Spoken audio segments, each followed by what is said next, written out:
Զրուցելու եմ Սկանդինավիայի հայերի միության ներկայացուցիչ Անահիտ Ավագյանի հետ։ Անահիտ, բարի երեկո։ Բարև։ Անահիտ, ինչ ընկալում ունի հայ համայնքը, տեղի հայ համայնքը այս քայլերին։ Արդյոք այս հայտարարությունը միակն է եւ մինչեւ այդ գործընթացներին հետևել եք։ Ինչ տպավորություն եք ստացել, ինչի համար է արվում այն, ինչ որ արվում է։ Երբ Նիկոլ Փաշինյանը սկսեց հայ առաքելական եկեղեցու դեմ այս կեղտոտ արշավը, մենք մեր միության կողմից դատապարտող հայտարարություն տարածեցինք եւ կոչ արեցինք բոլոր ազգային ուժերին համախմբել եկեղեցու շուրջ եւ աջակցել։ Դրան հետևեցին ինչպես Սամվել Կարապետյանի, այնպես էլ Բագրատ Սրբազանի եւ իր աջակիցների ու նաեւ Միքայել Սրբազանի կալանավորումը, դրա մեջտեղում նաեւ խոզարկություններ էին ապօրինի եւ այլն, եւ մենք իհարկե չենք կարողանում մասը մնալ եւ նորից հայտարարություն տարածեցինք դատապարտելով։ Ես հարցը պատահականորեն չտվեցի, քանի որ Հայաստանի Հանրապետության կյանքից անմասն մնացող քաղաքացու մոտ, օտար երկրներում ապրող քաղաքացու մոտ տպավորությունները եւ վերաբերմունքը տեղի ունեցածին շատ տարբեր կարող է լինել։ Հատկապես այն մարդկանց, ովքեր որ երկար ժամանակ ինչ Հայաստանում չեն ապրում եւ մեկ էլ տեսնում են, որ իշխանությունը բարոյական մեղադրանքներ է հնչեցնում իր հոգևոր բարձրաստիճան ղեկավարների նկատմամբ, դեռ ավելին կալանքի ռեժիմ է կիրառվում։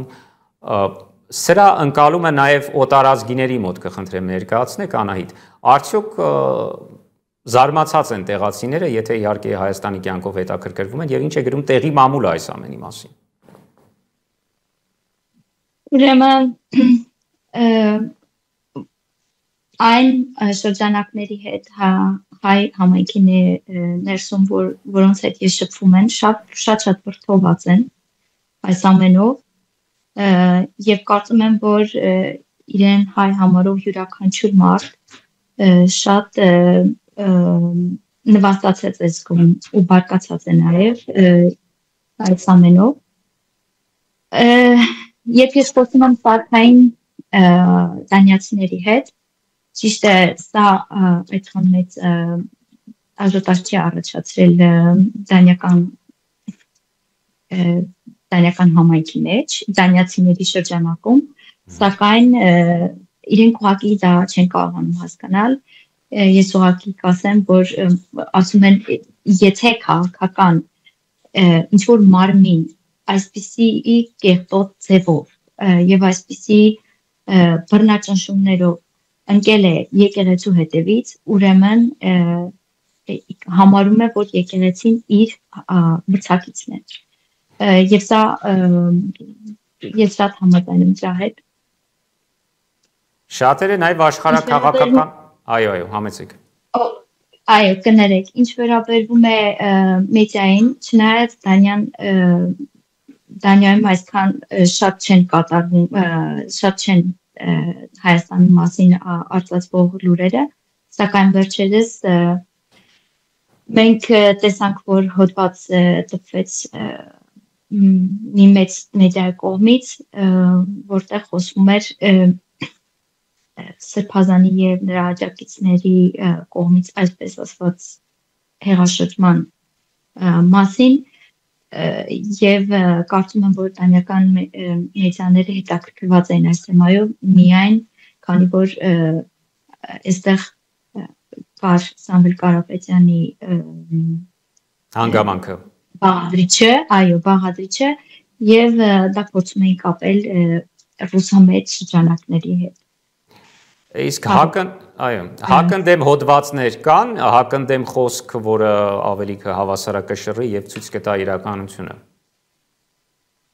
Մենք աշխատանքներ ենք տանում, որպեսզի դիալոգի մեջ մտնենք այդ մեդիայի հետ եւ փորձենք խնդրել նրանց, որ այս ամբողջ իրողությանը նաեւ նայեն օբյեկտիվ տեսանկյունից եւ ոչ այն աշխարհաքաղաքական տեսանկյունից, որը թելադրվում է իրենց։ Եվ առաջիկայում բացի ձեր նշած քայլերից ինչ քայլեր եք նախատեսում, ինչ եք պատրաստվում անել, գուցե ակցիա դեսպանատան դիմաց, որով շատերն են արդեն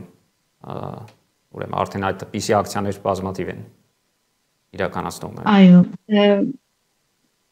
մեր դեսպանատունը գտնվում է Ստոկհոլմում, կարծում եմ նմանատիպ ակցիա կլինի, հուսով եմ կարողանանք կազմակերպել, բայց մեր աշխատանքները ներկա պահին տարվում են, որպեսզի ուշադրությունը